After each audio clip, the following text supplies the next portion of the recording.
Mayong hapon, Negros. Ako si Nico Delfin. Iniyang Digicast Negros X. Ang napulo ka mga balita sa isa sang Negros, ang amon igadulong sa inyo. Update nyo kami via Facebook Live, kag YouTube, kag sarangman kami matanaw sa KK Channel 11 sa Kabangkalan, Himamaylan, kag Banwa sang Ilog. Kag yari na ang top 10 nga mga balita sa Negros subong nga adlaw. Dugang nga mga bakuna nag-abot, mass vaccination nagpadayon. Panibagong executive order gipagawa ni Bacolod City Mayor Ivelio Lunardia para mapahagan-hagan ang nagadamo na naman nga kaso sa COVID-19. Sa La Carlota City, 5 katuig nga bata naanod sa suba missing. 15 ka mga pamilya ginpang rescue sa Sabado bangod sa baha sa Bacolod. Kag sa Good Vibes, mga layaw nga mga sapat may feeding station sa mall. Initanan sa Digicast Negros X.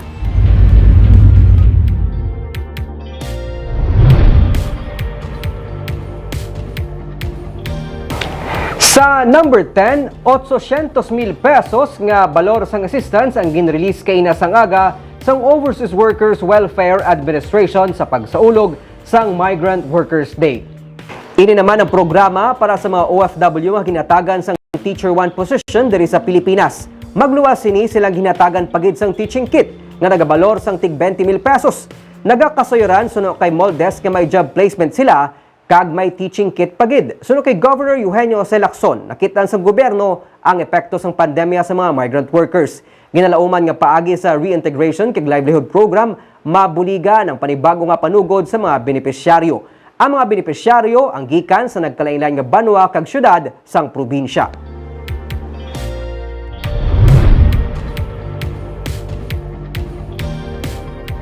Sa number 9, matapos ang makusog nga pag-ulan sang weekend, sarangman nga paabuto ng malaka nga pag-ulan sa masunod nga inadlaw dala sang Intertropical Convergence Zone.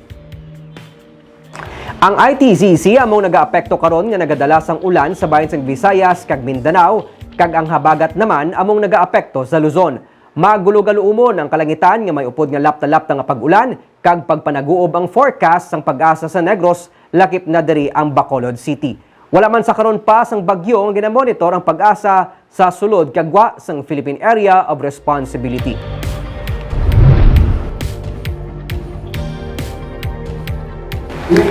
Sa number 8, 15 ka mga pamilya ang na-rescue sa bulig sang City Disaster Rescue Team kag mga bombero sang nagluntad ang baha dala sang mabasog nga pag-ulan sa Barangay Sumag sang Sabado. May 30 man ka mga individual ang gin-evacuate sa Barangay Montevista. Ginsulong sang katapos ang Bureau of Fire Protection Special Rescue Force Negros Occidental ang tagadughan nga tubig baha, maluwas lang ang pila ka mga residente nga nabutang sa peligro tugas ang baha dala sang pagbunok sang ulan sa Purok San Jose sa Barangay Sumag sa Bacolod sang Sabado sang gabi. Upod ang katapos ang City Disaster Risk Reduction Management Office, may 15 tanan ka pamilya ang temporaryo nga nadala sa evacuation area. 15 ka dome tents ang ginpahamtang sang syudad para sa ila. May 30 man ka individual ang nahingagaw dala sa mga rescuers sa evacuation area sang magsaka man ang tubig baha sa Purok Riverside sa Barangay Montevista. Pila pa ka mga lugar sa probinsya sang Negros Occidental ang apektado man sang pagbaha bangod sang mabasog nga ulan nga epekto sang Intertropical Convergence Zone sang weekend. Sa number 7,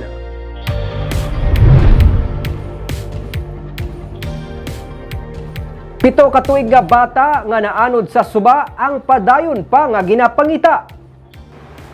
Ginpahayag ni Police Lieutenant Colonel Jonel Guadalupe, hepe sang La Carlota City PNP, nga tubtob karon padayon sa gihapon nga ginapangita ang 5 katuig nga babayi nga ginanod kagabi sang makusog nga daludo sang tubig sa suba sa Barangay La Granja sa La Carlota City.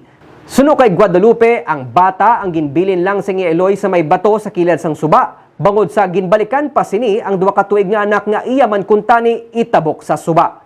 Golpe lang suno kay Guadalupe, nagbaskog ang daludo sang tubig, gani ginanod sini ang menor de edad.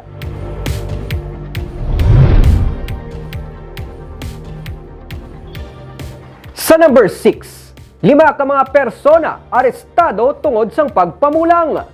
Nadakpan sa aktos ang kapulisan kahapon nga nagabulang sa Espinos 2 sa Barangay Takuling ang 5 ka mga persona. Silang ginaresto sa kapulisan bangod sang illegal nga aktibidad. Ang mga gindakop amo sanday Danilo Cortez, Ray Joy Kironque, Juanito Cañete, Julito Kabugnason kag Rique Binaraw. Nakuha sa ila ang 800 pesos nga cash kag 2 ka mga manok nga pangbulang.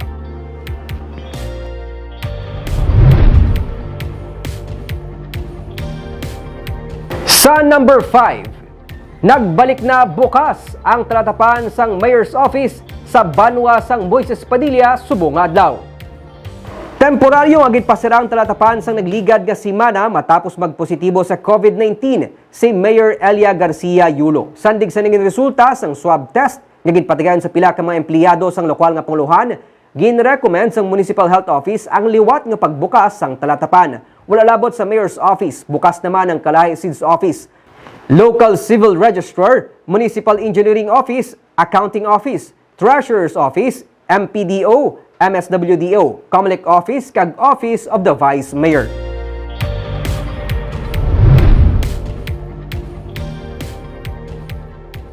Sa number 4, active cases ng COVID-19 sa Isla Sang Negros malapit na sa 5,000. Malapit na karon sa 5,000 ang active cases ng COVID-19 sa Bugos nga Negros matapos pareho nga mag-record sang triple-digit new cases ang Negros Oriental, Occidental kag Bacolod.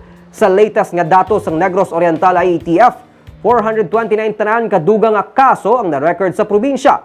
Nagdangat na sa 1,572 active cases ng Negros Oriental kag ang Dumaguete City among may pinakamadamo karon nga yara na sa 416 active cases. May 3 man kay LGU nga mas sobra isa kagatos na ang active cases. Samtang ang Negros Occidental, ang liwat naman nga nagbalik sa 1,842 ang kadamuon sang active cases matapos madugangan sang 137 ka bago nga kaso kahapon kag 178 naman sang Sabado. 306 naman kadugang nga kaso ang na-record sa Bacolod City sa weekend. 1,473 ang active cases karon sa Bacolod City. Sa Bugos nga isa sang Negros, 4,887 na tanan ang active cases kahapon.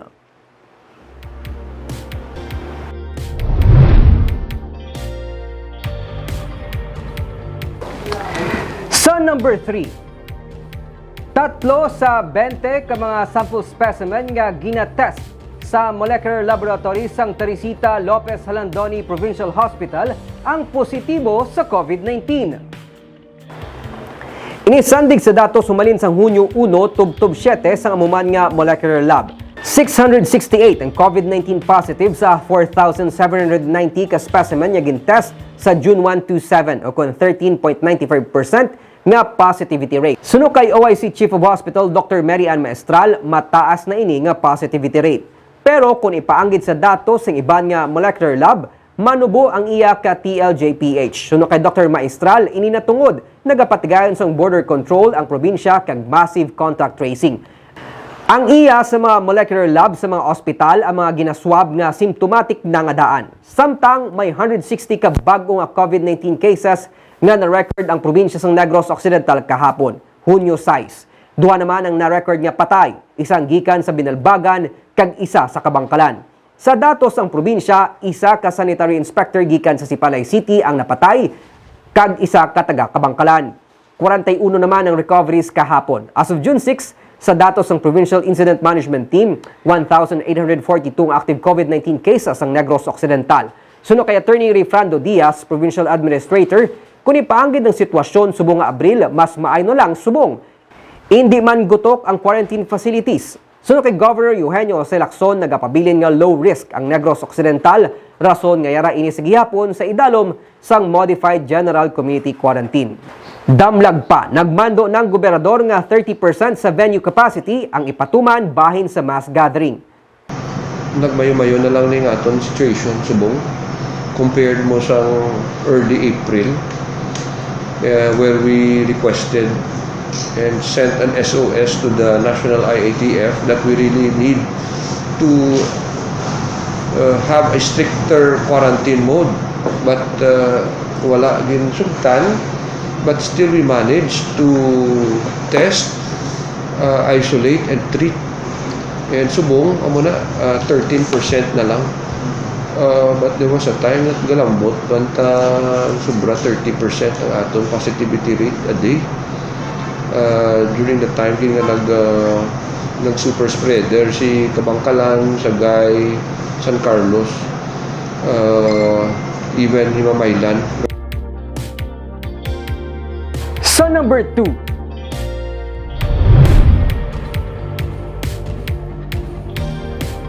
Bacolod City Mayor Evelio Lunardia ang nagpagwa sang panibago nga executive order nga nagapalawig sang curfew kag nagapauntat sa pag-inom sang makahulubog nga ilimnon sa mga pampubliko nga mga lugar. Sa Executive Order number 31 sang alkalde, ginhimo nga 10 p.m. to 4 a.m. ang curfew sa Bacolod gikan sa 11 p.m. to 4 a.m. Pwede makabakal sa makahulubog nga ilimnon humalin las 12 sang udto tubtob lasay sang gabi. Pero hindi pwede makakonsumo sa makahulubong nga ilimnon sa mga pampubliko nga mga lugar. Hindi nakaserve sang alcoholic drinks sa mga restaurants kag bars. Ang mga nag-edad 18 anyos panubo kag 65 anyos pasaka ang hindi anay pwede makagwa. Ining resulta sang pagsinapol sang alkalde sa medical kag business sector bangod sang pagsaka na naman sang kaso sang COVID-19 sa Bacolod.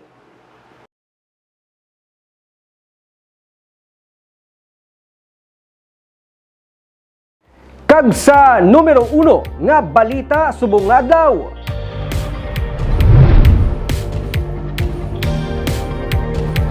COVID-19 vaccination sa Bacolod ang liwat nga ginsuguran sa pag-inabot sang 10,000 kaduga nga doses sang Sinovac. Bacolod City Emergency Operations Center naggalaom nga mapahagan-hagan ang pagsaka sang COVID-19 cases sa Bacolod. Nagbalik na sa mall para magpabakuna sang second dose ng Sinovac vaccine ang pila ka mga residente makaligad nga nabaton sa Bacolod ang duga nga 10,000 ka doses ng Sinovac vaccine sang Sabado.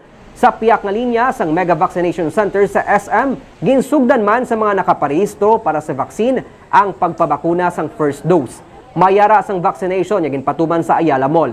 Suno kay Dr. Chris Sorongon, Deputy for Medical Data and Analysis ng Bacolod Emergency Operations Center, may duga nga 7,000 ka doses ng Sinovac ang mag-aabot buwas. Ining natala na gamiton para sa A1 hasta sa A3 nga category para sa priority list nga nalakip ang mga frontliners, senior citizens kag mga may comorbidities. And then in the coming days, i-distribute na sa mga hospital kag sa aton mga kabaranggayan ng mga vaccination centers. This is part of our mitigating measures sa aton nga gini-experiensya sa mga surge sang cases diri sa syudad sa Bacolod. May masobra sa 37,150 na ang nabakunahan sa Bacolod. Kadungan sang vaccination program kag pagpatuman sang panibago nga pagsulundan sa idalom sa ginpagwa nga executive order sang alkalde, ginalauman sang pamunuan sang EOC nga mapahagan-hagan ang liwat nga pagsaka sang COVID-19 cases sa syudad. Kilala nato mag-registro online o magkanto sa ato mga kabaranggayan para magpalista. Agot to makabatod sa text message sa confirmation kung saan o magkanto sa mga mall or sa mga barangay vaccination centers nga imo na nga turno para mabakunahan ka. Ikaduha, kinahanglan i-observe na ang minimum health protocol kay isa ina sa mga paagi para makontrolar na pagit ang pagsaka sang kaso diri sa syudad, no? Paggamit sang face mask, face shield, pag-ugas kamot kapag observe sa physical distancing. Samtang sa Buasban mag-aabot sa Bacolod Silay Airport ang masobra 16,000 ka doses ng Sinovac para sa probinsya sang Negros Occidental. Kag sa good vibes, mga layaw nga ido kag kuring ang may libre na nga dog kag cat food sa isa ka mall. Pinagi sa feeding station sa Ayala Mall, Capital Central, may libre nga pagkaon sa mga layaw nga ido kag kuring. May ginhimo nga feeding station nga refillable lang sa mga dog kag cat food kung sa diin sarang makakadto ang mga layaw nga mga ido kag kuring kung sila ang ginagutom. Sa post ang Portion Project nga non-government organization nga nagapangapin sa mga kasapatan, makita nga ginabalik-balikan sa mga layaw nga ido ang ining feeding station sa Guasang Mall.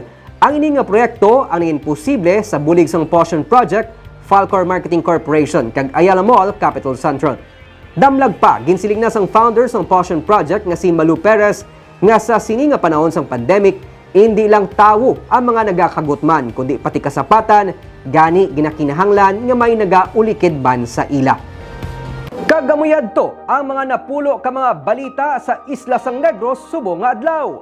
Tubtubwas, ako si Nico Delfin. Maayong hapon.